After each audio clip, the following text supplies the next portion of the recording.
Assalamualaikum warahmatullahi wabarakatuh. Ketemu lagi dengan saya Riani Nabil. Di video saya yang baru ini saya mau bercerita tentang saya waktu itu melahirkan secara sesar di antara hidup dan mati.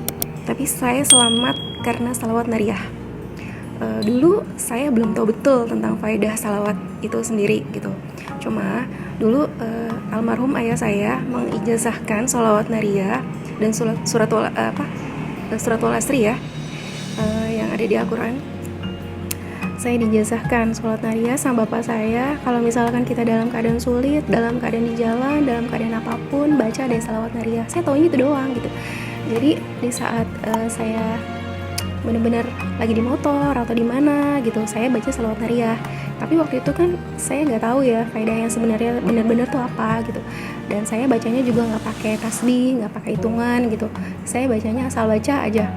Yang penting sebanyak-banyaknya gitu. Tapi kalau di dalam kendaraan saya pasti baca. Sehabis sholat saya baca gitu. Selalu saya baca gitu. Akhirnya waktu itu kan saya tuh lagi hamil anak kedua ya, yang perempuan. Dalam kondisi hamil waktu itu tuh saya dalam keadaan sehat, kandungan saya juga dalam keadaan bagus gitu. Posisinya bagus sampai 8 bulan 2 minggu juga bagus gitu. Saya udah seneng dong, wah bisa lahiran normal nih gitu. Tapi tiba-tiba pada saat di usia kehamilan saya 8 bulan 2 minggu, teman-teman, apa yang terjadi? Allah berkehendak lain, Allah punya rencana lain, yang kita nih manusia tuh takabur gitu, yang kita pikir tuh semuanya akan baik-baik saja, tapi ternyata Allah menguji kita dengan hal yang lain gitu.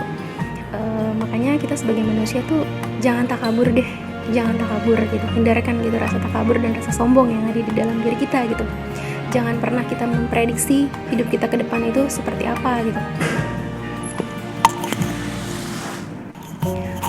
Jadi waktu itu kan saya tuh benar-benar yang udah pasrah banget ya, karena pendarahan parah gitu teman-teman. Pendarahannya udah parah, saya bingung. Saya tuh kerja, pas saya absen tiba-tiba darah udah ngucur-ngucur gitu di celana saya dan sebagainya. Akhirnya saya putuskan untuk pergi ke bidan. Nah setelah sampai bidannya itu nyerah gitu, kayaknya nggak bisa deh bu, ini harus dioperasi karena ini pendarahan. Loh kenapa gitu, kayaknya saya baik-baik aja gitu. Ya saya nggak tahu bu, tapi posisi kepala bayinya sih sudah bagus katanya gitu, tapi ini pendarahannya makin banyak, jadi betul harus benar-benar harus ditangani gitu. Akhirnya saya dikasih rujukan, saya ke rumah sakit yang pertama waktu itu, ke rumah sakit yang pertama di daerah Depok. Rumah sakit di Depok ya, ke rumah sakit yang pertama. Akhirnya di sana itu saya nggak bisa ditangani, alasannya tidak ada alat. Akhirnya saya dioper lagi ke RSUD Depok, dan di sana juga nggak ada alat. Bingung dong saya gitu, semakin panik. Tapi di jalan saya terus baca salawat nariyah, saya baca salawat nariyah. Akhirnya ibu saya mengantarkan saya naik taksi waktu itu ke rumah sakit Pasar Rebo. Di rumah sakit Pasar Rebo tetap dibilang nggak ada kamar. Ya Allah ya Robbi ya Rasul, astagfirullahaladzim, saya udah pendarahan, udah parah gitu ya kan, udah mau mati rasanya, nauzubillah min dzalik ya. Akhirnya ibu saya coba menenangkan saya. Akhirnya saya coba ke rumah sakit Pertamina juga nggak bisa. Akhirnya dirujuk ke rumah sakit Cipto. Rumah sakit Cipto itu udah berapa rumah sakit ya teman-teman ya, 4 rumah sakit, dan yang terakhir tuh kalau nggak salah rumah sakit yang kelima, rumah sakit Cipto Mangunkusumo. Akhirnya di sana tuh udah sore banget, udah sekitar jam 4:30 sore gitu. Tapi alhamdulillahnya Allah itu memberikan jalan gitu. Aku dipertemukan sama seorang ibu aktivis tentang kesehatan. Dia bertanya kepada saya, kenapa mbak gitu. Saya ceritain segalanya.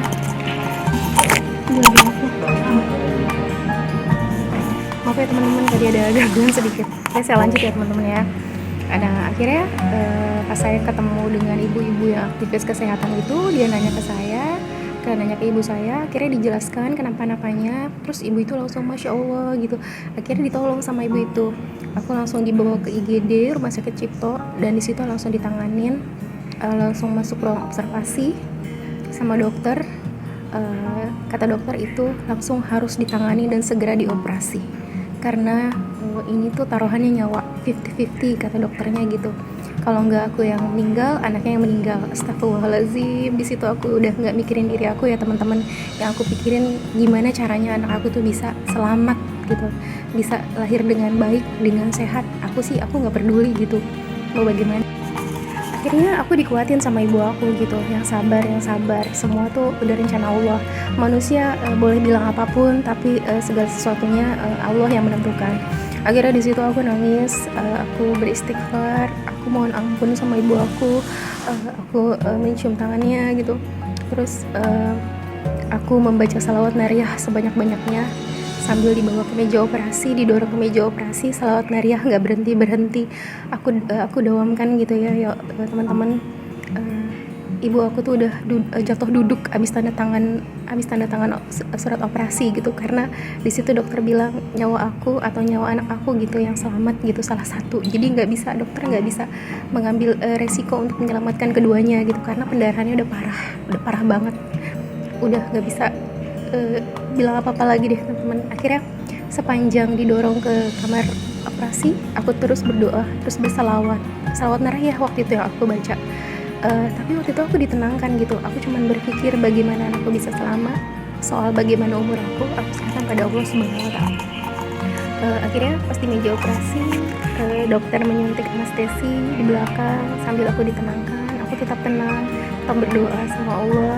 Kata dokter, doa yang banyak ya bu, doa yang banyak ya bu. Di situ air mata aku tuh mengalir deras gitu ya. Aku nggak bisa berpikir panjang, yang aku pikirin anak aku harus selamat gitu. Akhirnya operasi berjalan lancar.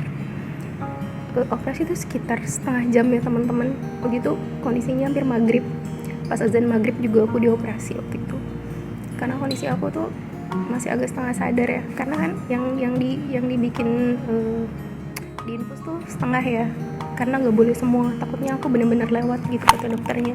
Akhirnya setengah gitu. Akhirnya aku bisa denger azan dari HP-nya dokter gitu. Terus aku sedih, aku nangis, aku tetap doa, tetap selawat sambil operasi berjalan. Aku tetap baca selawat nariyah. Dan masya Allah, apa yang terjadi teman-teman? Dokternya bingung, aku baik-baik aja, gak ada masalah, dan anakku lahir dengan selamat. Dan di situ dokter memutuskan aku lahir dalam keadaan baik, tidak ada satu kekurangan apapun, dan nyawa aku selamat, anak aku selamat.